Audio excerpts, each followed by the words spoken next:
കേരളത്തിൽ പാരമ്പര്യ മുസ്ലിം സമൂഹം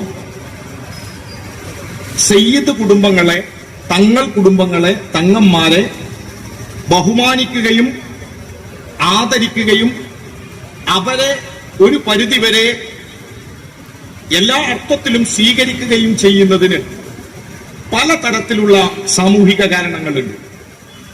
അതിൽ പ്രധാനപ്പെട്ട ഒന്ന്, ഇന്നത്തെ രീതിയിലുള്ള മെഡിക്കൽ സയൻസ് പുരോഗമിച്ചിട്ടില്ലാത്ത കാലമാണ്. അതുകൊണ്ട് തന്നെ പലതരത്തിലുള്ള അസുഖങ്ങൾക്ക് ചികിത്സ നൽകുന്നവരായിരുന്നു തങ്ങന്മാരിൽ പലരും. ആ ചികിത്സകന്മാർ എന്ന നിലയിൽ അവരോടുള്ള ആദരവ് മുസ്ലിം സമൂഹത്തിനിടയിൽ മാത്രമല്ല, പൊതുവെ കേരളീയ സമൂഹത്തിലെ, പ്രത്യേകിച്ച് നമ്മുടെ മലബാർ സമൂഹത്തിലെ പലർക്കിടയിലും ഉണ്ടായിരുന്നു. അതിനുദാഹരണമാണ് മമ്പുറം തങ്ങൾ ഉൾപ്പെടെയുള്ളവർ എന്നാണ്. ഞാൻ ഈ എന്നെ കേൾക്കുന്ന പ്രിയപ്പെട്ടവരോട്, ഞാനൊരു കമ്മ്യൂണിസ്റ്റ് പാർട്ടിക്കാരനാണ്. CPIM-ന് ഏതെങ്കിലും തരത്തിലുള്ള ഒരു വിശ്വാസത്തോട് പ്രത്യേകമായ താല്പര്യമോ ഏതെങ്കിലും തരത്തിലുള്ള ഒരു മതവിശ്വാസത്തോട് പ്രത്യേകമായ അകൽച്ചയോ ഇല്ല. ഒരു വ്യക്തിക്ക് രാജ്യത്തിന്റെ ഭരണഘടന ഉറപ്പു നൽകുന്ന, അവന്റെ മനസാക്ഷിക്ക് ഇഷ്ടമുള്ള മതവിശ്വാസവും ആചാര അനുഷ്ഠാനങ്ങളും സ്വീകരിക്കാം, അതുമായി മുന്നോട്ടു പോകാം എന്ന കാര്യത്തിൽ യാതൊരു തർക്കവും ഞങ്ങൾക്കില്ല. ചിലപ്പോഴൊക്കെ ചില ആളുകൾ പറയും, ഇപ്പൊ കുറച്ചു കാലമായിട്ടാണ് പാർട്ടി ഇങ്ങനെ ആയത്, നിങ്ങൾ പണ്ട് സമുദായങ്ങൾക്കൊക്കെ എതിരായിരുന്നു എന്നാണ്. എന്നാൽ പാർട്ടിയുടെ ചരിത്രം പഠിച്ചപ്പോ, വായിച്ചു നോക്കുമ്പോ, കമ്മ്യൂണിസ്റ്റ് പാർട്ടി രൂപീകരിക്കപ്പെട്ട കാലത്ത് നമ്മുടെ കേരളത്തിലല്ല, ദേശീയ തലത്തിൽ സോവിയറ്റ് യൂണിയൻ താഷ്കന്റിൽ രൂപീകരിക്കപ്പെട്ട് ഇന്ത്യയിലേക്ക് വരുമ്പോ ഇന്ത്യയിൽ കമ്മ്യൂണിസ്റ്റ് പാർട്ടിയുടെ പ്രവർത്തനത്തിൽ വലിയ പങ്കുവഹിച്ച ഒരാളാണ് അസ്രത് മൊഹാനി. അസ്രത് മൊഹാനി ദേശീയ സ്വാതന്ത്ര്യ സമരത്തിലെ പ്രധാന പങ്കുവഹിച്ച ഒരാളാണ്. അസ്രത് മൊഹാനിയാണ് ഇന്ത്യയുടെ ദേശീയ സ്വാതന്ത്ര്യ സമരത്തിൽ ചരിത്രത്തിൽ ആദ്യമായി ഇൻകലാബ് സിന്ദാബാദ് എന്ന മുദ്രാവാക്യം ഈ രാജ്യത്തിന് നൽകിയത്. ഇന്ത്യക്ക് പൂർണ്ണ സ്വാതന്ത്ര്യം വേണമെന്ന് 1921 കോൺഗ്രസ് സമ്മേളനത്തിൽ പ്രതിനിധിയായിക്കൊണ്ട് പങ്കെടുത്തുകൊണ്ട് കമ്മ്യൂണിസ്റ്റ് പാർട്ടിയുടെ പ്രവർത്തകനും എന്നാൽ കോൺഗ്രസ് സോഷ്യലിസ്റ്റായി മാത്രം അന്ന് പ്രവർത്തിക്കാൻ കഴിയുന്നവരുമായിരുന്ന കമ്മ്യൂണിസ്റ്റുകാർ അന്ന് ആ സമ്മേളനത്തിൽ പൂർണ്ണ സ്വാതന്ത്ര്യം ആവശ്യപ്പെട്ടു. പൂർണ്ണ സ്വാതന്ത്ര്യം എന്ന പ്രമേയം 1929 മാത്രമാണ് കോൺഗ്രസ് അംഗീകരിക്കുന്നത്. 1921 അഹമ്മദാബാദ് കോൺഗ്രസ് സമ്മേളനത്തിൽ പൂർണ്ണ സ്വാതന്ത്ര്യം എന്ന പ്രമേയം അവതരിപ്പിച്ചയാളാണ് അസ്രത് മൊഹാനി. അസ്രത് മൊഹാനിയുടെ മറ്റ് ചരിത്രത്തിലേക്കൊന്നും ഞാൻ കടക്കുന്നില്ല. ഒറ്റ കാര്യം, അസ്രത് മൊഹാനി ഒരു പ്രാക്ടീസിംഗ് മുസ്ലിം ആയിരുന്നു, സൂഫി മുസ്ലിം ആയിരുന്നു. അദ്ദേഹം ഒരു സൂഫിയായിരുന്നു. നിരവധിയായ കവിതകൾ, ഗസലുകൾ എഴുതിയ ഉറുദു കവിയായിരുന്നു. കമ്മ്യൂണിസ്റ്റ് പാർട്ടിയുടെ, അവിഭക്ത കമ്മ്യൂണിസ്റ്റ് പാർട്ടിയുടെ സ്വതന്ത്ര പൂർവ്വ ഇന്ത്യയിൽ 1925 ആദ്യത്തെ പാർട്ടി കോൺഗ്രസ് നടക്കുമ്പോ ആ പാർട്ടി കോൺഗ്രസിന്റെ റിസപ്ഷൻ കമ്മിറ്റിയുടെ കൺവീനറുടെ പേര് അസ്രത് മൊഹാനി എന്നാണ്. ആ അസ്രത് മൊഹാനി പാർട്ടിയുടെ കേന്ദ്ര കമ്മിറ്റിയിൽ ഉൾപ്പെടെ പ്രവർത്തിച്ചിട്ടുണ്ട്. ഞാൻ പറയുന്നത് കമ്മ്യൂണിസ്റ്റ് പാർട്ടിയിൽ വരുന്ന എല്ലാവരും ഏതെങ്കിലും മതങ്ങളിൽ വിശ്വസിക്കുന്നവരാണ് എന്നല്ല. ഒരു മതവിശ്വാസവും ഇല്ലാത്തവരും കമ്മ്യൂണിസ്റ്റ് പാർട്ടിയുടെ ഭാഗമായിട്ടുണ്ട്. അങ്ങനെയുള്ളവർ ഈ നാടിനകത്ത് പ്രവർത്തിക്കുന്നു, അങ്ങനെ ഇല്ലാത്തവരും പ്രവർത്തിക്കുന്നു. എന്നെ കേൾക്കുന്നവരോട് ഒറ്റ കാര്യം, കമ്മ്യൂണിസ്റ്റ് പാർട്ടിയുടെ ഭാഗമായി പ്രവർത്തിച്ചതിന്റെ പേരിൽ ഈ നാടിനകത്തെ ഏതെങ്കിലും ഒരാൾക്ക് നാളെ മരണാനന്തര വിമോചനം, സ്വർഗം നൽകാം എന്ന് പറയാൻ ഒരു ഹിന്ദുവിനോടോ ഒരു മുസൽമാനോടോ ഒരു ക്രൈസ്തവനോടോ മറ്റേതെങ്കിലും മതക്കാരോടോ നിങ്ങൾക്ക് സ്വർഗം തരാം കമ്മ്യൂണിസ്റ്റ് പാർട്ടിയിൽ പ്രവർത്തിച്ചാൽ എന്ന് പറയാൻ ഞങ്ങൾക്ക് അവകാശമില്ല. ഞങ്ങൾ അത് പറയില്ല. ഞങ്ങളുടെ കൂടെ പ്രവർത്തിച്ചതുകൊണ്ട് സ്വർഗം കിട്ടും എന്ന് പറയാൻ ഞങ്ങൾ ആരല്ല. എന്നാൽ മരണാനന്തരം നിങ്ങൾക്ക് സ്വർഗം കിട്ടും എന്ന് വിശ്വസിക്കുന്നുവെങ്കിൽ അതേതെങ്കിലും ഒരു പാർട്ടിയിലൂടെ ലഭിക്കുമെന്ന് പറയുന്നുവെങ്കിൽ ആ പാർട്ടി ആ അർത്ഥത്തിൽ സത്യസന്ധമാണോ എന്ന് ഈ നാട് പരിശോധിക്കണം. ഈ അടുത്ത കാലത്ത് മുസ്ലിം ലീഗിന്റെ സംസ്ഥാന പ്രസിഡന്റായ സാദിഖ് അലി തങ്ങള് ഈ അടുത്ത് ലീഗിന്റെ ഒരു പ്രവർത്തനത്തിൽ ഒരു യോഗത്തിൽ പ്രസംഗിക്കുകയാണ്. നേരത്തെ അത് അലവിയൊക്കെ സൂചിപ്പിച്ചു. അർഷിന്റെ തണല് കിട്ടുന്ന കൂട്ടരാരാണ് എന്ന് പറയാൻ പാണക്കാട് കൊടപ്പനക്കൽ തറവാട്ടിലെ സാദിഖ് അലിക്ക് എന്തവകാശം? തങ്ങളെന്നത് ഞാൻ ബോധപൂർവം റദ്ദു ചെയ്യുന്നു. പാണക്കാട് ഒരു മനുഷ്യന് ഹർഷിന്റെ തണൽ കിട്ടുന്നവരാരാണ് എന്ന് പറയാൻ ഇസ്ലാമിക ഗ്രന്ഥങ്ങൾ അടിസ്ഥാനമാക്കിക്കൊണ്ട് പറയാൻ സാധിക്കുമോ എന്ന് ലീഗ് പറയണം. അർഷിന്റെ തണൽ കിട്ടുന്ന കൂട്ടരെ കുറിച്ച് മദ്രസയുടെ പ്രാഥമിക വിദ്യാഭ്യാസമുള്ള നമ്മളിൽ പലർക്കും അറിയാം അതാരാണെന്ന്.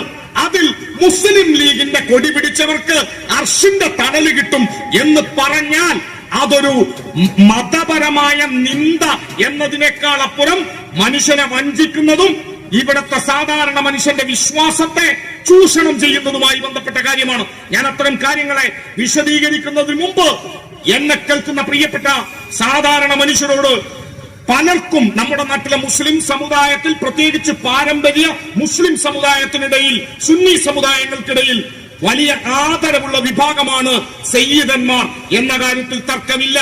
പ്രിയപ്പെട്ടവരെ, കേരളത്തിലേക്ക് സയ്യിദ് കുടുംബങ്ങൾ കൂടുതലും വന്നിട്ടുള്ളത് യമനിൽ നിന്നാണ്. യമനുമായി ബന്ധപ്പെട്ടാണ് നേരത്തെ നമ്മൾ നിമിഷപ്രഭയുടെ കേസും അതുമായി ബന്ധപ്പെട്ട കാര്യങ്ങളും ഒക്കെ പറഞ്ഞത്. കേരളത്തിലേക്ക് വന്ന നമ്മുടെ മമ്പുറം തങ്ങൾ ഉൾപ്പെടെയുള്ളവരുടെ പാരമ്പര്യം എന്ന് പറയുന്നത്, കബീല എന്ന് പറയുന്നത്, അത് യമനുമായി ബന്ധപ്പെട്ടതാണ്. കേരളത്തിന്റെ ആത്മീയ ചരിത്രത്തിൽ, മുസ്ലിം ആത്മീയ ചരിത്രത്തിൽ ആദ്യമായി കേരളത്തിലേക്ക് വന്ന കബീല ഏതാണ്? ഏത് തങ്ങൾ പരമ്പരയാണ് കേരളത്തിലേക്ക് ആദ്യം വന്നത്? അവർ പ്രവാചകന്റെ കാലഘട്ടത്തിലല്ല, അതിനുശേഷം വന്ന ഏത് തങ്ങൾ പരമ്പരയാണ്? അവരുടെ മക്കാമാണ് ഇവിടെയുള്ളത്. നോക്കൂ, എന്നെ കേൾക്കുന്നവരെ, കേരളത്തിൽ പ്രധാനമായും 70ഓളം, ചില പുസ്തകങ്ങളിൽ 63 എന്ന് പറയുന്നുണ്ട്. ഞാൻ അതിനെ കുറച്ചുകൂടി അന്വേഷിച്ചപ്പോൾ ചില പേരുകൾ കിട്ടി, അതുകൊണ്ട് 70ഓളം എന്ന് പറയുന്നു. പ്രധാനമായും 63, 70ഓളം സയ്യിദ് പരമ്പരകൾ കേരളത്തിലുണ്ട്. ആ 70ഓളം സയ്യിദ് പരമ്പരകൾ മുഴുവൻ പ്രവാചക പരമ്പരയാണ്. ആ പ്രവാചക പരമ്പരകൾക്ക് ഇല്ലാത്ത, അതിൽ ഏതെങ്കിലും ഒരു തങ്ങൾ പരമ്പരക്ക് കൊടുക്കാത്ത എന്ത് പ്രത്യേകതയാണ് മുസ്ലിം ലീഗിന്റെ സംസ്ഥാന പ്രസിഡന്റുമാർ വരുന്ന പാണക്കാട് കൊടപ്പനക്കൽ തറവാടിനുള്ളത്? ആദ്യത്തെ തങ്ങൾ പരമ്പര ബുഖാരി തങ്ങൾ പരമ്പരയാണ്. കേരളത്തിൽ രേഖപ്പെടുത്തപ്പെട്ട ആദ്യത്തെ ഒരു പ്രധാനപ്പെട്ട തങ്ങൾ ഇവിടേക്ക് വന്നത്, അത് ആ പരമ്പര എന്ന് പറയുന്നത് അവരുടെ റഷ്യയുമായിട്ടൊക്കെ ബന്ധമുണ്ട്. അതിനുശേഷം അതുവഴിയാണ് അവർ ഇങ്ങോട്ട് വന്നത്. ആ തങ്ങളുടെ പേര് സയ്യിദ് ജലാലുദ്ദീൻ ബുഖാരി തങ്ങളാണ്. സയ്യിദ് ജലാലുദ്ദീൻ ബുഖാരി തങ്ങളുടെ മക്ബറയുള്ളത് വളപട്ടണത്താണ്. നമ്മുടെ കണ്ണൂർ ജില്ലയിലെ വളപട്ടണത്തെ കക്കുളങ്ങര മക്കാമിലാണ് സയ്യിദ് ജലാലുദ്ദീൻ ബുഖാരി തങ്ങളുള്ളത്. എന്നെ കേൾക്കുന്ന പ്രിയപ്പെട്ടവരെ, ജലാലുദ്ദീൻ ബുഖാരി തങ്ങളുടെ പരമ്പരയിൽപ്പെട്ട ആളുകൾക്ക് ഇല്ലാത്ത എന്ത് പ്രത്യേകതയാണ് പാണക്കാട് കൊടപ്പനക്കൽ തറവാട്ടിലെ ശിഹാബ് തങ്ങന്മാർക്കുള്ളത്? ഞാൻ പറയുന്നത് എന്നെ കേൾക്കുന്നവരുടെ വിശ്വാസവുമായി ബന്ധപ്പെട്ട് ആദരിക്കുന്നവർക്ക്, ബഹുമാനിക്കുന്നവർക്കുള്ള കാര്യമാണ്. നമുക്കെല്ലാ മനുഷ്യരും ഒരുപോലെയാണ്. പക്ഷേ ഏതോ ആളുകൾക്ക് പ്രത്യേകതയുണ്ട് എന്ന് പറയുമ്പോ ആദ്യം വന്ന ബുഖാരി പരമ്പരക്ക് എന്ത് പ്രത്യേകത? രണ്ടാമത് കേരളത്തിൽ വന്ന പ്രധാനപ്പെട്ട സയ്യിദ് കുടുംബം എന്ന് പറയുന്നത് ജിഫ്രി തങ്ങന്മാരുടെ പരമ്പരയാണ്. ആ ജിഫ്രി തങ്ങന്മാരുടെ, ഇപ്പോഴത്തെ ജിഫ്രി തങ്ങളുടെ ഒക്കെ കാരണവന്മാർ ഉൾപ്പെടുന്ന ജിഫ്രി തങ്ങൾ പരമ്പര, അവർ പ്രധാനമായും കേരളത്തിൽ തമ്പടിച്ചത് കുറ്റിച്ചിറയിലാണ്. കുറ്റിച്ചിറ, അവിടെയാണ് മക്കാമുള്ളത്, അവിടെയാണ് അവരുടെ വരവ്. കുറ്റിച്ചിറ കേന്ദ്രീകരിച്ചു വന്ന ജിഫ്രി പരമ്പര കേരളത്തിലേക്ക് വന്നിട്ടുണ്ട്. ആ ജിഫ്രി തങ്ങന്മാരുടെ പരമ്പരക്കില്ലാത്ത എന്ത് പ്രത്യേകതയാണ് പാണക്കാട് കൊടപ്പനക്കൽ തറവാട്ടിലെ ശിഹാബ് തങ്ങന്മാരുടെ പരമ്പരക്കുള്ളത്? എന്റെ വാക്കുകളുടെ ഈ ശബ്ദത്തിന്റെ പ്രത്യേകത കൊണ്ട് ആർക്കെങ്കിലും ഞാൻ ഏതെങ്കിലും തങ്ങന്മാരെ അനാദരവോടെ പറയുന്നു എന്ന് തോന്നിയാൽ ദയവ് ചെയ്ത് തോന്നരുത്. അനാദരവോടെ പറയാനുള്ള സമയം വരുമ്പോ ഞാൻ അങ്ങനെ തന്നെ പറയും, ഒരു സംശയവും വേണ്ട. പക്ഷെ ഇപ്പോ ഞാനത് പറയാൻ ഉദ്ദേശിക്കുന്നില്ല. രണ്ടാമത് വന്നത് ജിഫ്രി തങ്ങൾ പരമ്പരയാണെങ്കിൽ അടുത്തതായി വന്ന പ്രധാനപ്പെട്ട തരം പരമ്പര ജിഫ്രി തങ്ങളുടെ സഹോദരി പുത്രന്മാരായി നമ്മുടെ കേരളത്തിലേക്ക് വന്ന് നമ്മുടെ തിരൂരങ്ങാടിയുടെ, കേരളത്തിന്റെ, ഇന്ത്യയുടെ സാമ്രാജ്യത്വ വിരുദ്ധ പോരാട്ടത്തിന്റെയൊക്കെ ഊർജ്ജസ്രോതസ്സായി നമ്മളൊക്കെ അഭിമാനത്തോടെ കാണുന്ന മമ്പുറം തങ്ങന്മാരുടെ പരമ്പരയാണ്. ആ മമ്പുറം തങ്ങന്മാരുടെ പരമ്പരക്കില്ലാത്ത എന്ത് സവിശേഷതയാണ് കൊടപ്പനക്കൽ തറവാടിനുള്ളത്? ഈ തങ്ങന്മാരൊക്കെ നിലനിൽക്കെ മുസ്ലിം ലീഗിന്റെ സംസ്ഥാന പ്രസിഡന്റ് പദവിയിൽ വന്നു എന്ന ഒറ്റ കാരണം കൊണ്ട് എങ്ങനെയാണ് അവർ കേരളത്തിലെ ഖാളിമാരുടെ മുഴുവൻ നേതാവായി മാറിയത്? എന്നെ കേൾക്കുന്ന പ്രിയപ്പെട്ടവരെ, മലപ്പുറത്ത് ഖാളിമാർ ഉണ്ടായത് പാണക്കാട് കുടുംബം ലീഗിന്റെ പ്രസിഡന്റുമാർ ആയതിനു ശേഷമാണോ? പാണക്കാട് കുടുംബം ലീഗിന്റെ പ്രസിഡന്റ് പദവിയിൽ വരുന്നതിന് മുമ്പും ഇവിടെ ഇസ്ലാമുണ്ട്, ഇവിടെ മുസ്ലിം ജീവിതമുണ്ട്, ഇവിടെ ഖാളിമാരുണ്ട്. ആ ഖാളിമാർ പാണക്കാട് തറവാട്ടിൽ നിന്നല്ല, മലപ്പുറം വലിയ ഖാളിയാരകത്ത് എന്ന കുടുംബവും പേരും നമ്മുടെ നാട്ടിലുണ്ട്. അതിന് ബുഖാരി പരമ്പരയുമായി ബന്ധമുണ്ട്. അവർക്ക് കൊടുക്കാത്ത എന്താദരവാണ് ഈ പറയുന്ന പ്രത്യേക വിഭാഗത്തിനുള്ളത്? ഇനി അതും പോട്ടെ, എന്നെ കേൾക്കുന്ന പ്രിയപ്പെട്ട ലീഗുകാരാ, നിങ്ങൾ പറയുന്നു പാണക്കാട് തറവാടിനെ ഞങ്ങൾ അപമാനിക്കുന്നു. പാണക്കാട് തങ്ങന്മാർ അങ്ങനെ വെറും തങ്ങന്മാരല്ല. അങ്ങനെയെങ്കിൽ ഇന്ത്യൻ യൂണിയൻ മുസ്ലിം ലീഗ് വിഭജനാനന്തര ഇന്ത്യയിൽ രൂപീകരിക്കപ്പെടുമ്പോ, വിഭജനപൂർവ്വ ഇന്ത്യ പോട്ടെ, അന്നുണ്ടായ 906 ലീഗിന്റെ കഥയല്ല. 948 മുസ്ലിം ലീഗ് സ്ഥാപിക്കപ്പെട്ട് വീണ്ടും അവർ ഇവിടെ പ്രവർത്തിക്കുമ്പോ മുസ്ലിം ലീഗിന്റെ പ്രസിഡന്റിന്റെ പേരെന്താണ്? ആ മുസ്ലിം ലീഗിന്റെ പ്രസിഡന്റ് പാണക്കാട് കൊടപ്പനക്കൽ തറവാട്ടിൽ നിന്നാണോ? എന്ത് നിങ്ങൾ ഈ പറയുന്ന മഹത്വം അവർക്കുണ്ടായിരുന്നെങ്കിൽ അന്ന് പാണക്കാട് കൊടപ്പനക്കൽ തറവാട്ടിൽ നിന്ന് തങ്ങളെ കൊണ്ടുവന്നില്ല. പ്രിയപ്പെട്ടവരെ, ഉമർ ബാഫക്കി തങ്ങൾ മുസ്ലിം ലീഗുകാരനായിരുന്നു. അദ്ദേഹം അടിയന്തരാവസ്ഥക്കാലത്ത് ജയിലിൽ കിടന്നയാളാണ്. അദ്ദേഹം MLA ആയ ആളാണ്. അദ്ദേഹം ഈ നാടിനകത്ത് മുസ്ലിം ലീഗ് നേതൃത്വത്തിന്റെ മുന്നിൽ വാലാട്ടി നിന്നവനാണല്ല, നിലപാടുണ്ടായിരുന്നയാളാണ്.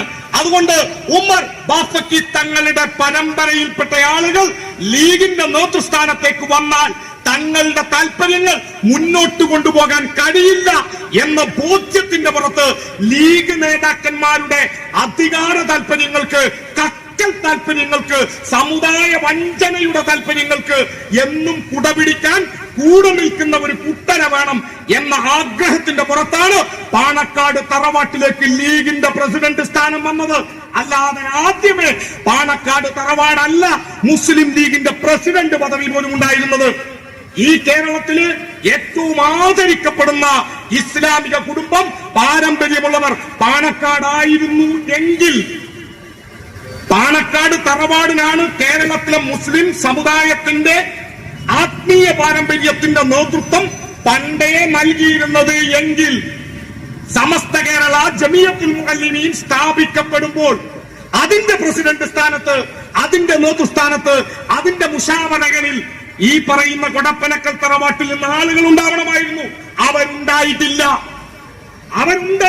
ചരിത്ര പുസ്തകങ്ങൾ സാക്ഷി നിർത്തി ഞാൻ പറയുന്നു, അങ്ങനെ ഒരു കൂട്ടരുണ്ടായിട്ടില്ല. പിന്നെ എന്നു മുതൽ അവർ ഈ പറയുന്ന വലുപ്പത്തിലേക്ക് വളർന്നു? നിങ്ങള് മാന്താൻ തുടങ്ങിയ ലീഗ് ഞങ്ങൾക്കിത് പണ്ടേ അറിയാവുന്ന കാര്യമാണ്. ഞങ്ങൾക്കിതൊക്കെ ആദരിക്കുന്നവരും ബഹുമാനിച്ചു പൊയ്ക്കോട്ടെ എന്ന് ഞങ്ങൾ വിചാരിച്ചു. ഞങ്ങളാകെ വിരോധികളാണ്, നിങ്ങളെ തകർക്കാൻ ശ്രമിക്കുന്നതാണ് എന്ന് പറഞ്ഞാൽ നിങ്ങളുടെ അടിവേരും ചരിത്രവും മൊത്തം എടുത്ത് ഞങ്ങൾ പുറത്തിക്കിടും. അത് പുറത്തിടുമ്പോ വേദനിക്കുക നിങ്ങൾക്കായിരിക്കും, ഞങ്ങൾക്ക് നഷ്ടപ്പെടാനൊന്നുമില്ല. ഞങ്ങൾക്ക് ഈ നാടിന്റെ മുന്നിൽ പറയുന്നത്, ഞാൻ പറയുന്നത് ഇവിടെയുള്ള പലരും റെക്കോർഡ് ചെയ്യുന്നു. അത്രയും ഉറപ്പോടെ സത്യസന്ധമായി പറയാ, ഈ പറയുന്ന കാര്യങ്ങൾക്ക് തെളിയിക്കാനുള്ള ഡാറ്റ, ഏക ചരിത്രം അത് കൃത്യമായി കയ്യിലുണ്ടായിട്ട് തന്നെയാ പറയുന്നത്. ഈ പറയുന്ന ഇവർ പിന്നെ എങ്ങനെ ഈ ലീഗ് നേതൃത്വമായി വന്നപ്പോ ഇവർ ഖാളിമാരായി മാറി? ഞാൻ വീണ്ടും ചോദിക്കുകയാണ്, മലപ്പുറത്ത് ഞാൻ പറയുന്നത് ചില ടെക്നിക്കൽ ടേം, ഇസ്ലാമിക് ടെർമിനോളജിയിൽ പെടുന്ന ചില വാക്കുകൾ ഞാൻ പറയുമ്പോൾ ചില ആളുകൾക്ക് അത് മനസ്സിലാവില്ല. പ്രിയപ്പെട്ടവരെ ക്ഷമിക്കണം, വിശദീകരിച്ചു പോകാൻ സമയമല്ലാത്തതുകൊണ്ടാണ്. നിങ്ങൾക്ക് വേണമെങ്കിൽ മനസ്സിലായാൽ മതി. ലീഗാർക്ക് കാര്യം മനസ്സിലാവും, ലീഗാരെ കൂടെ നിൽക്കുന്ന അപ്പുറത്തെ മൂപ്പരാൾക്കും കാര്യം മനസ്സിലാവും, അവർക്ക് മനസ്സിലാവാനാണ്. ഇപ്പൊ ലീഗ്, ഞാൻ പറഞ്ഞല്ലോ, ഈ ഖാളി കുടുംബങ്ങൾ ഒരുപാടുണ്ട്. മലപ്പുറം വലിയ ഖാളിയാരകത്ത് എന്ന ഖാളി കുടുംബമാണ് നമ്മുടെ മലപ്പുറം ജില്ലയിൽ ഈ പെരുന്നാളും നോമ്പും ഇസ്ലാമിക കാര്യങ്ങളിലും അഭിപ്രായം അന്തിമമായി പറഞ്ഞത്. അവർക്കൊന്നും കൊടുക്കാത്ത ഒരു പ്രത്യേകതയിലേക്ക് പാണക്കാട് കുടുംബം കടന്നു വന്നതിന് പിന്നിൽ ഒരേ ഒരു കാരണമേ ഉള്ളൂ. അത് ഇന്ത്യൻ യൂണിയൻ മുസ്ലിം ലീഗിന്റെ സംസ്ഥാന പ്രസിഡന്റായി അവർ വന്നതിന് ശേഷം. ഇനി അങ്ങനെ അല്ല എന്നാരെങ്കിലും പറയുന്നുവെങ്കിൽ, അങ്ങനെ അല്ലായിരുന്നുവെങ്കിൽ സമസ്ത കേരള ജമിയത്തുൽ മുഅല്ലിമീൻ നമ്മൾ ആദരിക്കുന്ന സംഘടനയാണ്. ഈ കേരളത്തിൽ പലതരത്തിലും സാമൂഹികമായ മതപരമായ രംഗത്ത് പ്രവർത്തിക്കുന്നവരാണ്. ആ സംഘടന പ്രവർത്തിച്ച അതിന്റെ രൂപീകരണ ഘട്ടത്തിൽ 1925 എന്നാണ് എന്റെ ഓർമ്മ. ഏതായാലും മലബാർ സമരത്തിന് ശേഷമാണ് ആ സംഘടന രൂപീകരിക്കപ്പെടുമ്പോ ഈ തറവാട്ടുകാരുണ്ടാവണം, ഉണ്ടായിട്ടില്ല. മുഷാവറയിൽ പോലും ഉണ്ടായിട്ടില്ല. അതുകൊണ്ടാണ് ഇന്ന് സമസ്തയുടെ മുഷാവറ അംഗമായ അബ്ദുറഹ്മാൻ മുസ്ലിയാർ ഒരു അഭിപ്രായം പറഞ്ഞത്. എന്ത്? ഏതോ ഒരു തങ്ങളും പിന്നെ ഒരാളും. ഈ ഏതോ ഒരു തങ്ങൾ അക്ഷരാർത്ഥത്തിൽ ഏതോ ഒരു തങ്ങളാണ്. കാരണം ബാഫക്കി തങ്ങൾ വിദേശത്ത് പോയി മതം പഠിച്ച ഒരാളാണ്. ബാഫക്കി തങ്ങളെ വെട്ടി ഉമർ ബാഫക്കി തങ്ങൾക്ക് പകരം മറ്റൊരാളെ കൊണ്ടുവരണമെങ്കിൽ ഹുക്കോയ തങ്ങളുടെ മരണശേഷം വീണ്ടും ബാഫക്കി തങ്ങളുടെ സിൽസിലയിലേക്ക്, പരമ്പരയിലേക്ക്, കബീലയിലേക്ക് നേതൃസ്ഥാനം പോകുമെന്ന് കണ്ടപ്പോ ലീഗിന്റെ ചില നേതാക്കന്മാർ അന്ന് ഇവിടുത്തെ മുസ്ലിം ലീഗിന്റെ സമുന്നതനായ ഒരു നേതാവിനെ, ഒരു തങ്ങളെ അങ്ങ് ഈജിപ്തിലേക്ക് പഠിപ്പിച്ചു. ഈജിപ്തിൽ പറഞ്ഞയച്ചു. അൽ-അസർ യൂണിവേഴ്സിറ്റിയിൽ പോയി പഠിപ്പിച്ചു. അങ്ങനെ മതവും ഭൗതിക വിദ്യാഭ്യാസങ്ങൾക്കുമേ നേടിയിട്ടാണ് ബഹുമാന്യനായ പാണക്കാട് സയ്യിദ് മുഹമ്മദ് അലി ശിഹാബ് തങ്ങൾ ഇവിടെ വരികയും ലീഗിന്റെ പ്രസിഡന്റ് സ്ഥാനത്ത് പ്രവർത്തിക്കുകയും ചെയ്യുന്നത്.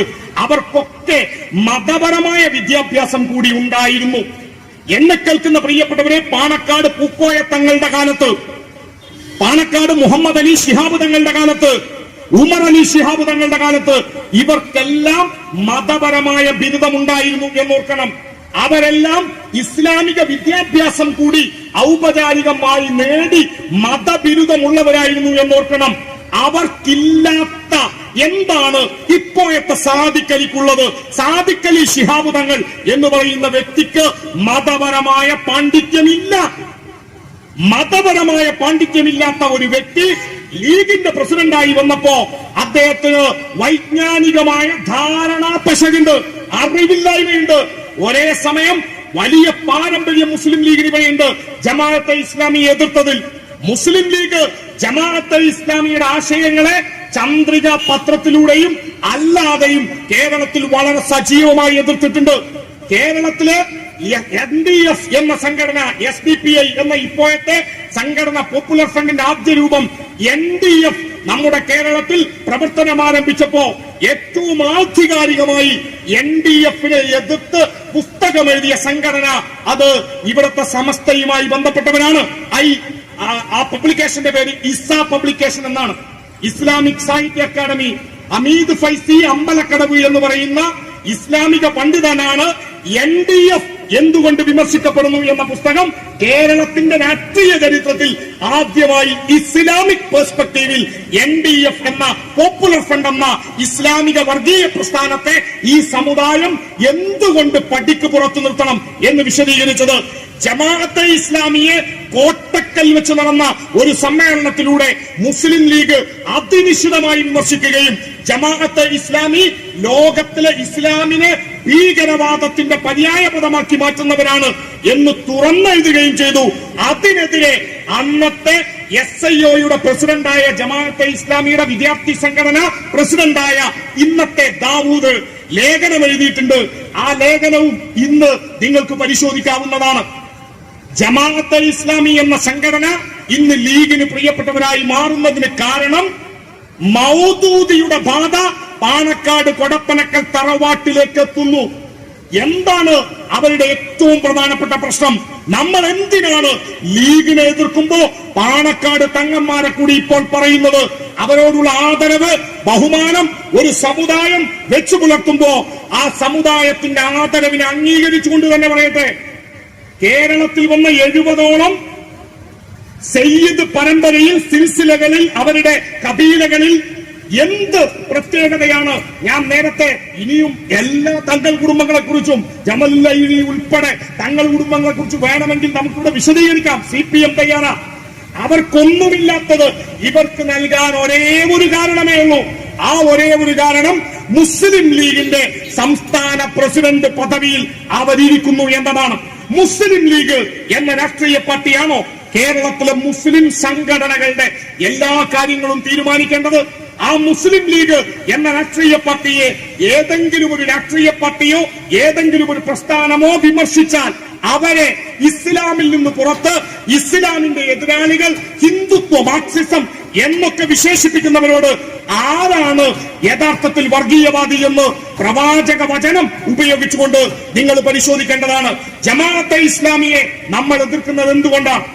CPIM ജമാഅത്തെ ഇസ്ലാമിയെ എതിർക്കുന്നത് ഇന്നോ ഇന്നലെയോ അല്ല. ചില ആളുകൾ പറയും ചില ഇലക്ഷനിലൊക്കെ അവർ നിങ്ങൾക്ക് വോട്ട് ചെയ്തില്ലെന്ന്.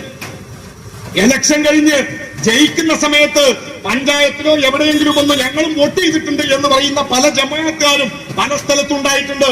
എന്നാൽ അതേ കാലയളവിൽ കുറച്ചുകൂടി വ്യക്തമായി പറഞ്ഞാൽ TK ഹംസാക്ക മഞ്ചേരിയിൽ തെരഞ്ഞെടുപ്പിൽ ജയിച്ചതിന്റെ സമയത്ത് ഇവിടുത്തെ ജമാഅത്തുകാർ പിന്തുണച്ചിരുന്നു എന്നാണ് ഇപ്പൊ ചിലർ പറയുന്നത്. എന്നാൽ അതേ വർഷം അതേ ജമാഅത്തുകാരന്റെ പ്രബോധനം എന്ന് പറയുന്ന പ്രസിദ്ധീകരണം കമ്മ്യൂണിസ്റ്റ് പാർട്ടിക്കെതിരെ അതിനിശ്ചിതമായ വിമർശനം ഉന്നയിച്ചുകൊണ്ട് അന്നും എഴുതിയിട്ടുണ്ട്, ഇപ്പോഴും എഴുതുന്നുണ്ട്. നമ്മൾ എന്തുകൊണ്ടാണ് ജമാഅത്തെ ഇസ്ലാമിയെ എതിർക്കുന്നത്? ജമാഅത്തെ ഇസ്ലാമിയെ CPIM എതിർക്കാൻ ഏറ്റവും പ്രധാനപ്പെട്ട ഒരു കാരണമുണ്ട്. ആ കാരണം എന്തുകൊണ്ടാണോ നമ്മൾ RSSനെ എതിർക്കുന്നത് അതേ കാരണം കൊണ്ടാണ്. RSS എന്നാൽ നമ്മുടെ രാജ്യത്തിന്റെ മതനിരപേക്ഷതയെ, നമ്മുടെ ബഹുസ്വരതയെ, നമ്മുടെ ജനാധിപത്യ മൂല്യങ്ങളെ, നമ്മുടെ ഭരണഘടനാപരമായ ധാർമ്മികതയെ അട്ടിമറിച്ചുകൊണ്ട് ഇന്ത്യ എന്ന ബഹുസ്വര ജനാധിപത്യ രാജ്യത്തെ ഒരു മതരാഷ്ട്രമാക്കാൻ ശ്രമിക്കുന്നവരാണ്. RSS ഇന്ത്യ വിരുദ്ധതാണ്. RSS ഇന്ത്യ എന്ന ആശയത്തെ അട്ടിമറിക്കുന്നവരാണ്. അവരെ നമ്മൾ എതിർക്കാനുള്ള ഏറ്റവും പ്രധാനപ്പെട്ട കാരണം അവർ നമ്മുടെ ഒരുമയെ തകർക്കുന്നവരാണ്. അതേ കാരണങ്ങൾ കൊണ്ട് നമ്മൾ ജമാഅത്തെ ഇസ്ലാമിയെ എതിർക്കും. അപ്പൊ ചില ആളുകൾ ചോദിക്കും, അതിലിപ്പോ ജമാഅത്തെ ഇസ്ലാമി ഇവിടെ കലാപങ്ങൾ സൃഷ്ടിച്ചിട്ടുണ്ടോ? ജമാഅത്തെ ഇസ്ലാമിക്കാർ ഇവിടെ മാന്യന്മാരായി നടക്കുന്നവരല്ലേ? അവരെ നിങ്ങൾ ഇങ്ങനെ പറയാമോ? ഞങ്ങൾ പറയും. ഞങ്ങളുടെ മുന്നിൽ തെളിവുണ്ട്. പ്രിയപ്പെട്ടവരെ, ഞാൻ ഈ ഉയർത്തി കാണിക്കുന്ന പുസ്തകം പ്രസിദ്ധീകരിച്ചത് ചിന്തയല്ല. ഞാൻ ഈ കാണിക്കുന്ന പുസ്തകം പ്രസിദ്ധീകരിച്ചത് ദേശാഭിമാനിയോ CPIMന്റെ ഏതെങ്കിലും പ്രസിദ്ധീകരണങ്ങളോ അല്ല. ഈ പുസ്തകം എഴുതിയ മനുഷ്യന്റെ ഫോട്ടോയാണ് ഈ കാണുന്നത്. ഈ പുസ്തകം എഴുതിയ ആളുടെ പേര് മൗലാന അബുൽ അഅ്ല മൗദൂദി എന്നാണ്. ആരാണ് മൗലാന അബുൽ അഅ്ല മൗദൂദി? ജമാഅത്തെ ഇസ്ലാമിയുടെ സ്ഥാപകന്റെ പേരാണ് മൗലാന അബുൽ അഅ്ല മൗദൂദി. എന്തുകൊണ്ട് CPIM മൗദൂദിസത്തെ എതിർക്കുന്നു? എന്തുകൊണ്ട് CPIM മൗദൂദികൾ മുന്നോട്ട് വെക്കുന്ന വാദഗതികൾ ഈ നാടിന്റെ സാമൂഹിക ഐക്യത്തിന് തടസ്സമാണ് എന്ന് പറയുന്നു? ഇത് വെറും പറച്ചിലല്ല. അത് പറയാൻ കാരണം ഈ പുസ്തകം ഞങ്ങളല്ല ഇറക്കിയത്. IPH പ്രസിദ്ധീകരണത്തിന്റെ പേര് IPH Islamic publishing house Kozhikode. പുസ്തകത്തിന്റെ പേര് മതേതരത്വം, ദേശീയത്വം, ജനാധിപത്യം, ഒരു താത്വിക വിശകലനം. ഈ പുസ്തകം ചെറിയൊരു പുസ്തകമാണ്. കാരണം ഇത് പുസ്തകമാക്കാൻ വേണ്ടി എഴുതിയതല്ല. ഇത് പുസ്തകമായി എഴുതിയ ഒന്നല്ല. ഇന്ത്യയും പാകിസ്ഥാനും വിഭജിക്കപ്പെട്ട് രണ്ട് രാഷ്ട്രങ്ങളാവുന്ന ഘട്ടത്തിൽ പാകിസ്ഥാനിലെ രാഷ്ട്രീയ പാർട്ടികളുടെ ഒരു യോഗം മൗദൂദി വിളിച്ചു. ആ രാഷ്ട്രീയ പാർട്ടികളുടെ യോഗത്തിൽ മൗലാന മൗദൂദി എന്ന ജമാഅത്തെ ഇസ്ലാമിയുടെ സ്ഥാപകൻ അവിടെ വെച്ച് ഒരു പ്രസംഗം നടത്തി. ആ പ്രസംഗം പുസ്തക രൂപത്തിൽ അച്ചടിച്ചതാണ്. ഉറുദു ഭാഷയിലെ പ്രസംഗം മലയാളത്തിൽ പ്രസിദ്ധീകരിച്ചത് ജമാഅത്തെ ഇസ്ലാമിയുടെ പ്രസിദ്ധീകരണശാലയായ IPH. ഈ പുസ്തകത്തിന്റെ പേജ് നമ്പർ 25 മൂന്നാമത്തെ പാരഗ്രാഫ്.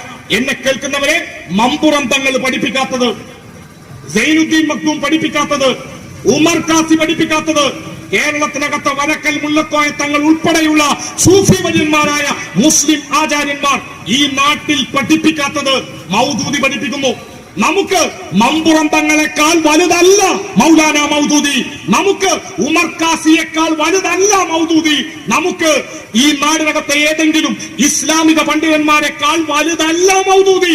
മൗദൂദി എങ്ങനെയാണോ RSS ഇന്ത്യയെ മതരാഷ്ട്രമാക്കാൻ ശ്രമിക്കുന്നത്, അതേ രീതിയിൽ ഇന്ത്യയെ മതരാഷ്ട്രമാക്കാൻ ശ്രമിക്കുന്ന മനുഷ്യന്റെ ശത്രുവിന്റെ പേരാണ് നമ്മൾ അവരെ എതിർക്കാൻ കാരണം. നോക്കൂ നിങ്ങൾ, ഇനി പറയൂ, ജമാഅത്തെ ഇസ്ലാമിക്ക് പാൽപ്പായസം കൊടുത്തു സ്വീകരിക്കുന്ന അവരുടെ വെൽഫെയർ പാർട്ടിക്കാരൻ ജാഥ നടത്തി വരുമ്പോ പഴയ നിലപാടുകളെ, പഴയ പണ്ഡിതന്മാർ പറഞ്ഞ അഭിപ്രായങ്ങളെ എല്ലാം അട്ടിമറിച്ചുകൊണ്ട് സ്വീകരിക്കാൻ കൊടപ്പനക്കൽ തറവാട്ടിൽ നിന്ന് പോകുന്ന സാദിഖലി തങ്ങൾ ഉൾപ്പെടെയുള്ളവർ ഈ പുസ്തകത്തിന്റെ പേജ് 25 മൂന്നാമത്തെ പാരഗ്രാഫ് വായിക്കണം. ഹേ മുസൽമാന്മാരെ, നിങ്ങളോട് ഞാനിതാ തറപ്പിച്ചു പറയുന്നു, ആധുനിക ജനാധിപത്യവും മതനിരപേക്ഷതയും നിങ്ങളുടെ ഈമാനിനും ഇസ്ലാമിനും ഘടകവിരുദ്ധമാണ്. ജനാധിപത്യത്തിനും മതനിരപേക്ഷതയ്ക്കും വേണ്ടി നിങ്ങൾ പ്രവർത്തിച്ചാൽ നിങ്ങളുടെ പരിശുദ്ധ ഖുർആനിനെ പുറങ്കാലുകൊണ്ട് തട്ടിത്തെറിപ്പിക്കലാണ്. ഏതെങ്കിലും ജമാഅത്തെ ഇസ്ലാമിക്കാരൻ പറയൂ, ഇതില്ല എന്ന് പുസ്തകത്തിന്റെ പേജിത നിങ്ങൾക്ക് പരിശോധിക്കാം. ഇനി നിങ്ങൾ പറ, നമ്മൾ ജമാഅത്തെ ഇസ്ലാമിയെ എതിർക്കണോ വേണ്ടയോ? ജനാധിപത്യത്തിനും മതനിരപേക്ഷതക്കും ദേശീയതക്കും വേണ്ടി നമ്മൾ പ്രവർത്തിച്ചാൽ പരിശുദ്ധ ഖുർആനിനെ പുറങ്കാലുകൊണ്ട് തട്ടിയെറിയലാണ്. ഇനി വേണോ? ഇനിയുണ്ട്. നിങ്ങൾ അതിന്റെ മീൻസ് ജനാധിപത്യ, നിങ്ങൾ അതിന്റെ സ്ഥാപനത്തിലും നടത്തിപ്പിലും പങ്കുവഹിക്കുകയാണെങ്കിൽ നിങ്ങളുടെ തിരുദൂതരുടെ എന്ന് പറഞ്ഞാൽ പ്രവാചകൻ മുഹമ്മദ് നബിയുടെ നിങ്ങളുടെ തിരുദൂതരോട് ചെയ്യുന്ന കടുത്ത വഞ്ചനയായിരിക്കും. ജനാധിപത്യ പ്രവർത്തനങ്ങളിൽ നമ്മൾ പങ്കെടുത്താൽ പ്രവാചകനോട് ചെയ്യുന്ന കടുത്ത വഞ്ചനയായിരിക്കും. നിങ്ങൾ അതിന്റെ കൊടി പിടിക്കുകയാണെങ്കിൽ, ജനാധിപത്യത്തിന്റെ കൊടി, ജനാധിപത്യത്തിന് വേണ്ടി മതനിരപേക്ഷതയ്ക്ക് വേണ്ടി നമ്മൾ കൊടി പിടിക്കുകയാണെങ്കിൽ നിങ്ങളുടെ ദൈവത്തിനെതിരെ, അള്ളാഹുവിനെതിരെ രാജ്യദ്രോഹ കൊടി ഉയർത്തുന്നതിന് തുല്യമായിരിക്കും. ഇനി ഈ നാട് പറ, മൗദൂദിസത്തെ CPIM എതിർത്താൽ അതെങ്ങനെ ഇസ്ലാം വിരുദ്ധമാകും? നമുക്ക് പാരമ്പര്യമുണ്ട് ഈ മണ്ണിന്. ഈ നാടിന്റെ പാരമ്പര്യം, സൈനുദ്ദീൻ മഖ്ദൂമിന്റെ പാരമ്പര്യം. സൈനുദ്ദീൻ മഖ്ദൂമിന്റെ പാരമ്പര്യം കാണണമെങ്കിൽ തുഫത്തുൽ മുജാഹിദീന്റെ 4ാമത്തെ ഭാഗം ഒന്ന് വായിക്കണം. തുഫത്തുൽ മുജാഹിദീൻ സൈനുദ്ദീൻ മഖ്ദൂം പൊന്നാനിപ്പള്ളിയിൽ ഇരുന്ന് എഴുതിയ പുസ്തകമാണ്. ആ പൊന്നാനിപ്പള്ളി കേരളത്തിലെ ആദ്യത്തെ മുസ്ലിം പള്ളി ദറസാണ്. കേരളത്തിന്റെ സാമൂഹിക ചരിത്രത്തിൽ, മലബാറിന്റെ ചരിത്രത്തിൽ ആദ്യമായി, ഇന്നാണല്ലോ ഈ ഫൈസി, ബാക്കഫി, മറ്റത് മറിച്ച് ബിരുദങ്ങളൊക്കെ ഉണ്ടായത്. പണ്ട് വിളക്കത്തിരിക്കുക എന്നാ പറയാ. ഞാനത് വിശദീകരിക്കുന്നില്ല. ഇപ്പോഴും നിങ്ങൾ പൊന്നാനി പോയാൽ ആ വിളക്ക് കാണാം. ആ പൊന്നാനി പള്ളിയിൽ ഇരുന്ന് സൈനുദ്ദീൻ മഖ്ദൂം ഇത് എഴുതുമ്പോ സൈനുദ്ദീൻ മഖ്ദൂം എഴുതി വെച്ചു, മുസ്ലിം സമുദായമേ, പോർച്ചുഗീസ് സാമ്രാജ്യത്വത്തിനെതിരെ, പോർച്ചുഗീസ് ശക്തികൾക്കെതിരെ ഈ നാടിന്റെ ഭരണാധികാരിയായ സാമൂതിരി രാജാവിന്റെ കൂടെ നിന്ന് പോർച്ചുഗീസുകാർക്കെതിരെ യുദ്ധം ചെയ്യേണ്ടത്, സമരം നയിക്കേണ്ടത് നിങ്ങളുടെ കടമയാണ് എന്ന് പറഞ്ഞ സൈനുദ്ദീൻ മഖ്ദൂം. എന്നാൽ മുസ്ലിം സമുദായമേ, ജനാധിപത്യത്തിനും മതനിരപേക്ഷതക്കും വേണ്ടി നിങ്ങൾ പ്രവർത്തിച്ചാൽ പരിശുദ്ധ ഖുർആനിനെ പുറങ്കാലുകൊണ്ട് തട്ടിയെറിയലാണ് എന്ന് പഠിപ്പിക്കുന്ന ജമാഅത്തെ ഇസ്ലാമി. ജമാഅത്തെ ഇസ്ലാമിയുടെ ആചാര്യനായ മൗദൂദിയോട് പഴയ പാകിസ്ഥാനിലെ മുനീർ കമ്മീഷൻ എന്ന് പറയുന്ന ഒരു കമ്മീഷൻ ഉണ്ട്. ഞാൻ വിശദീകരിച്ചു പോകുന്നില്ല. ആ മുനീർ കമ്മീഷൻ മൗദൂദിയെ ഒരു ചോദ്യം ചെയ്യലിന് വിധേയമാക്കി. ആ ചോദ്യം ചെയ്യലിൽ മൗദൂദി നൽകിയ മറുപടി രേഖപ്പെടുത്തപ്പെട്ടിട്ടുണ്ട്. പലരും അത് വായിച്ചിട്ടുണ്ടാകും. മൗദൂദിയോട് ചോദിക്കുന്നു, ഇന്ത്യ ഹിന്ദു രാഷ്ട്രമായി മാറുന്നതിനെ കുറിച്ച്. പാകിസ്ഥാൻ മുസ്ലിം രാഷ്ട്രമാണ്. പാകിസ്ഥാൻ ഇസ്ലാമിന്റെ പേരിൽ രൂപീകരിക്കപ്പെട്ട രാജ്യമാണ്. ഇന്ത്യ എന്ന രാജ്യം അന്ന് മൗദൂദി പാകിസ്ഥാനിലാണ് എന്നോർക്കണം.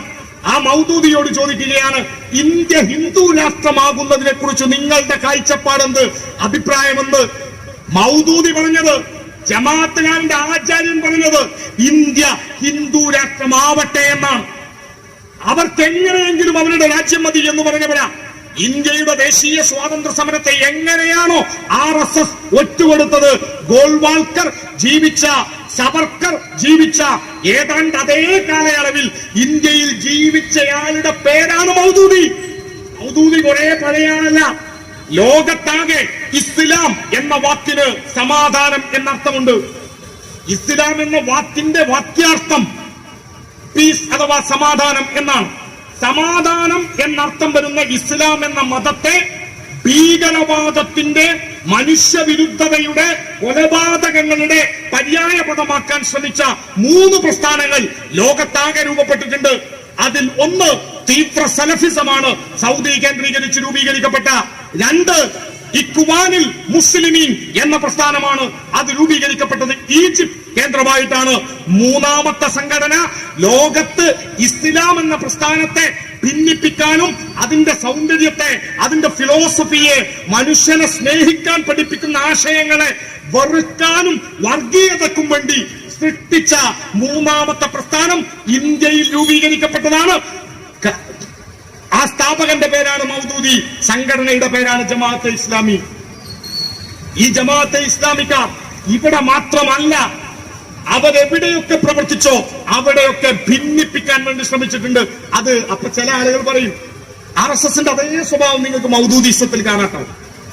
RSS എങ്ങനെയാണോ ഗോൾവാൾക്കറിനെ ഒരു ചർച്ചയിൽ നിങ്ങൾ RSSനെ കുറിച്ച് ചോദിച്ചാൽ, ചാനൽ ചർച്ചയിൽ വന്ന് RSS പറയും വിചാരധാരയിലൊന്നും ഞങ്ങൾ അംഗീകരിച്ചിട്ടില്ല എന്ന് അങ്ങോട്ട് പറയും. ഗോൾവാൾക്കർ ഞങ്ങളിപ്പോ പഴയ ഗോൾവാൾക്കർ എന്നും അതേപടി സ്വീകരിച്ചിട്ടില്ല എന്ന് RSS പറയുന്ന അതേപോലെ ദാവൂദന്മാർ, മാധ്യമങ്ങൾ, കേരളത്തിലെ മീഡിയ 1 ചാനലൊക്കെ വന്നിട്ട് പറയും അത് പണ്ടത്തെ മൗദൂദി ഞങ്ങൾ അംഗീകരിച്ചിട്ടില്ല. ഈ മൗദൂദിസ്റ്റുകൾ കഴിഞ്ഞ നിയമസഭാ ലോക്സഭാ തെരഞ്ഞെടുപ്പ് നടക്കുന്ന കാലം, അത് കഴിഞ്ഞിട്ടാണ് കാശ്മീരിന്റെ നിയമസഭാ തെരഞ്ഞെടുപ്പ്. കാശ്മീർ നിയമസഭാ തെരഞ്ഞെടുപ്പ് 2015 ശേഷം നടക്കുന്നത് 2025 2015 കാശ്മീർ എന്ന് പറയുന്നത് വിഭജിക്കപ്പെടാത്ത കാശ്മീരാണ്. 370-ാം വകുപ്പ് റദ്ദ് ചെയ്യപ്പെടാത്ത കാശ്മീരാണ്. ഇന്നത്തെ കാശ്മീർ എന്ന് പറയുന്നത് വിഭജിക്കപ്പെട്ട കാശ്മീരാണ്. 370-ാം വകുപ്പ് റദ്ദ് ചെയ്യപ്പെട്ട കാശ്മീരാണ്. എന്നെ കേൾക്കുന്ന പ്രിയപ്പെട്ടവരെ, BJPക്ക് 2015 കാശ്മീരിലെ കുൽഗാം മണ്ഡലത്തിൽ BJPക്ക് 2015 ഒരു സ്ഥാനാർത്ഥി ഉണ്ടായിരുന്നു. താമര ചിഹ്നത്തിൽ BJPയുടെ സ്ഥാനാർത്ഥി അവിടെ മത്സരിക്കുകയും 2ാം സ്ഥാനത്ത് വരികയും ചെയ്തു. 1ാം സ്ഥാനത്ത് വന്ന സ്ഥാനാർത്ഥിയുടെ പേര് മുഹമ്മദ് യൂസുഫ് തരിഗാമി എന്നാണ്. മുഹമ്മദ് യൂസുഫ് തരിഗാമിയുടെ ചിഹ്നം അരിവാൾ, ചുറ്റിക, നക്ഷത്രമാണ്. ഞാനത് പറയാതെ തന്നെ ഈ നാടിനറിയാം. മുഹമ്മദ് യൂസുഫ് തരിഗാമി 2015 മത്സരിക്കുമ്പോ അവിടെ BJPക്ക് സ്ഥാനാർത്ഥിയുണ്ട്. 2014 മാത്രമാണ് BJP കേന്ദ്രത്തിൽ അധികാരത്തിലേക്ക് ഇന്ന് കാണുന്ന ശക്തിയിൽ വന്നത് എന്ന് നിങ്ങൾക്കറിയാം, എന്ന് എനിക്കറിയാം. 2025 14 BJP അല്ല, കാശ്മീർ വിഭജിച്ചു. 3ാം തവണയും അധികാരത്തിൽ വന്നു. തെരഞ്ഞെടുപ്പ് കമ്മീഷനെ ഉപയോഗിച്ചുകൊണ്ട് കാശ്മീരിന്റെ നിയോജക മണ്ഡലങ്ങളെ BJPക്ക് അനുകൂലമാക്കി. ആ തെരഞ്ഞെടുപ്പിൽ 2015 തെരഞ്ഞെടുപ്പിൽ കാശ്മീർ നിയോജക മണ്ഡലമായ കുൽഗാമിൽ സഖാവ് യൂസുഫ് തരിഗാമി CPIM വേണ്ടി മത്സരിക്കുന്നു. തരിഗാമി മത്സരിക്കുമ്പോൾ സ്വാഭാവികമായും എന്നെ കേൾക്കുന്നവർ പരിശോധിക്കൂ. ഈ ആവേശപ്രസംഗത്തിനപ്പുറം ചിന്തിക്കാൻ വേണ്ടി മാത്രം പറയാം. 2015 മത്സരിച്ചതിനേക്കാൾ സ്ട്രോങ് ആയി 2025 മത്സരിക്കാം. കാരണം ഫണ്ടുണ്ട്, സംവിധാനമുണ്ട്, ഇലക്ഷൻ കമ്മീഷൻ പോലും അവർ പറയുന്നത് കേൾക്കുന്നുണ്ട്. ആ തെരഞ്ഞെടുപ്പിൽ പക്ഷേ BJP താമര ചിഹ്നത്തിലോ അല്ലാതെയോ സ്ഥാനാർത്ഥിയെ വെച്ചില്ല. 2025 BJP സ്ഥാനാർത്ഥിയെ വെച്ചില്ല എന്ന് മാത്രമല്ല, ആ BJPയുടെ പിന്തുണ വേറെ ഒരു കൂട്ടർക്ക് ലഭിച്ചു. BJPയുടെ പിന്തുണയിൽ അവിടെ മുഹമ്മദ് യൂസുഫ് തരിഗാമിക്കെതിരെ മത്സരിച്ച പാർട്ടിയുടെ പേര് ജമാഅത്തെ ഇസ്ലാമി കാശ്മീരി എന്നാണ്.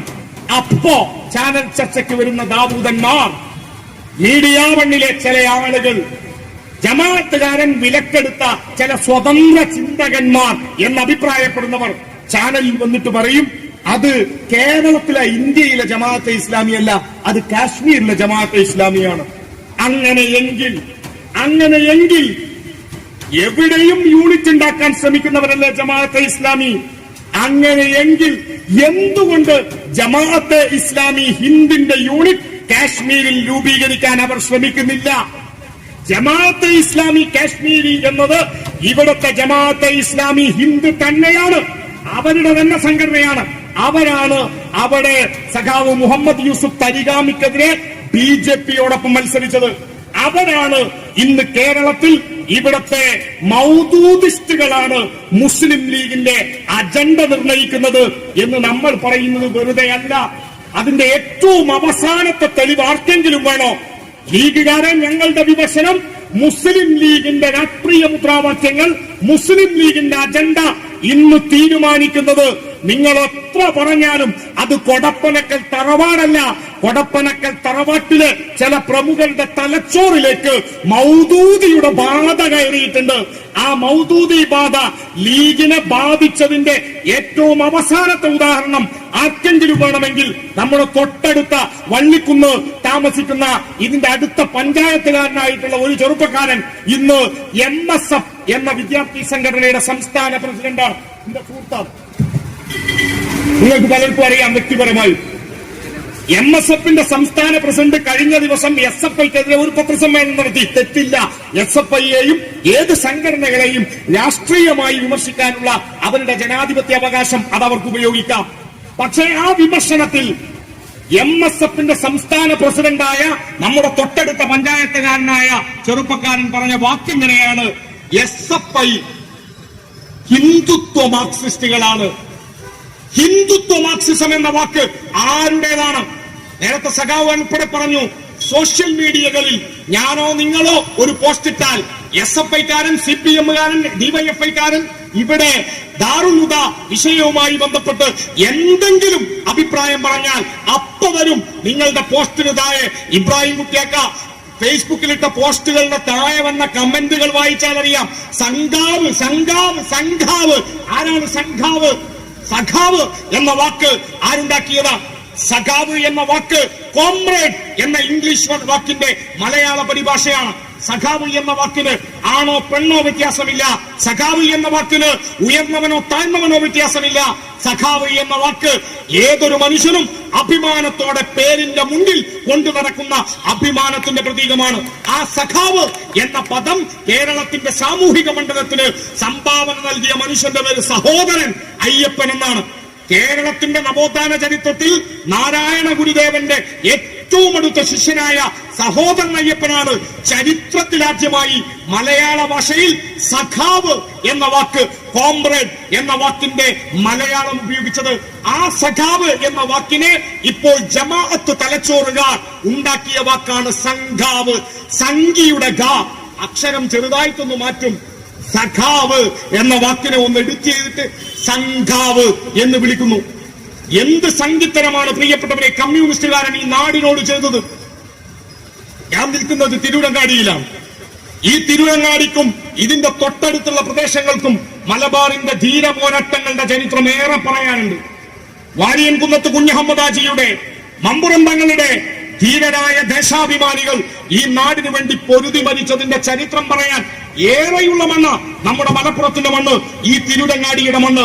ഈ മണ്ണിൽ നിന്നുകൊണ്ട് കമ്മ്യൂണിസ്റ്റ് പ്രസ്ഥാനത്തിന്റെ ഈ ചെമ്പതാകയുടെ തണലിൽ നിന്ന് നെഞ്ചത്ത് കൈവച്ച് ഈ നാടിനോട് ഇടതുപക്ഷം ചോദിക്കും, CPIM ചോദിക്കും, ഞങ്ങൾ കമ്മ്യൂണിസ്റ്റുകാരൊക്കെ ഏതോ മതത്തെ തകർക്കാൻ ശ്രമിക്കുന്നവരാണ് എന്ന് അപ്പുറത്തു നിന്ന് ഉണ്ടാക്കി വിടുന്ന പച്ചക്കള്ളങ്ങൾ വിശ്വസിക്കുന്ന ചില കൂട്ടരോട് നമ്മൾ ചോദിക്കും, നിങ്ങൾ ചരിത്രം പറ.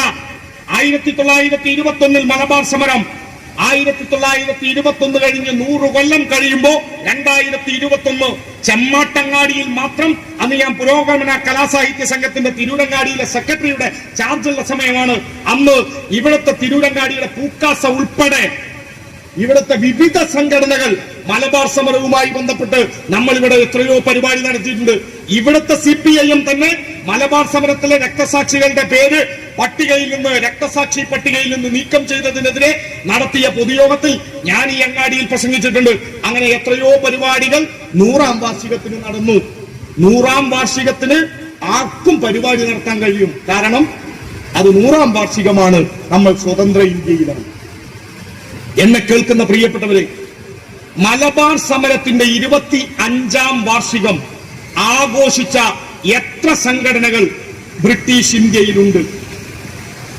മലബാർ സമരത്തിന്റെ 25ാം വാർഷികം ആഘോഷിച്ച എത്ര പ്രസ്ഥാനങ്ങൾ നമ്മുടെ നാട്ടിലുണ്ട്? മലബാർ സമരത്തിന്റെ 25ാം വാർഷികം 1946-ലാണ്. 1946 ഒരു ഓഗസ്റ്റ് മാസം പെരിന്തൽമണ്ണയിൽ ഒരു പ്രസംഗം നടന്നു.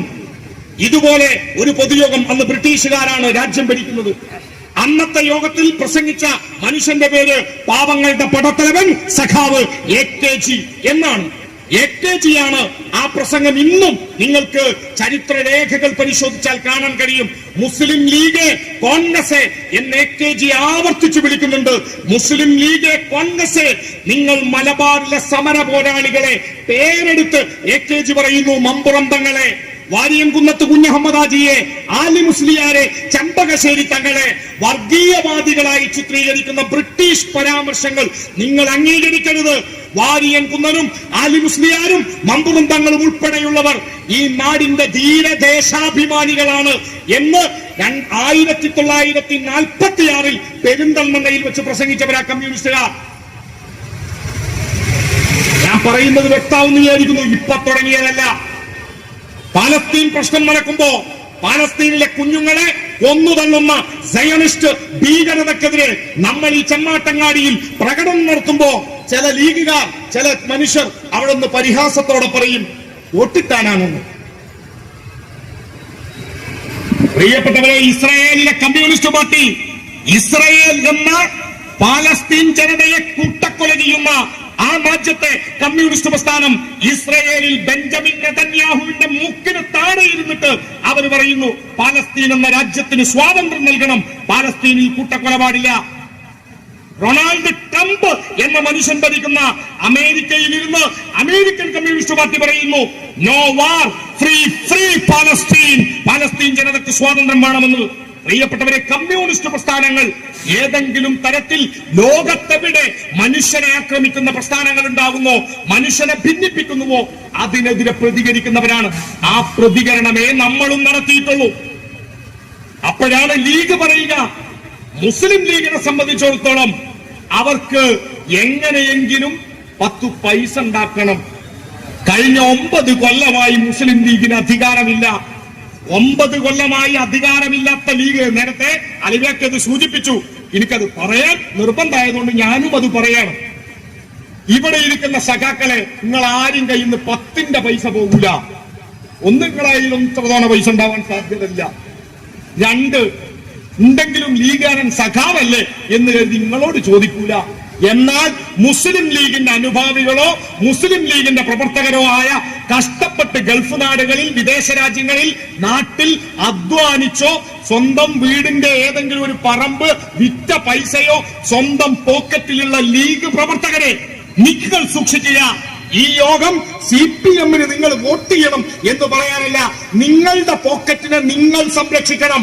മുസ്ലിം ലീഗിന് കഴിഞ്ഞ 9 കൊല്ലമായി ഭരണമില്ലാത്ത ലീഗിന് കക്കാൻ അവരുടെ കയ്യിലുള്ള ഏക സാധനം അത് മലപ്പുറം ജില്ലാ പഞ്ചായത്താണ്.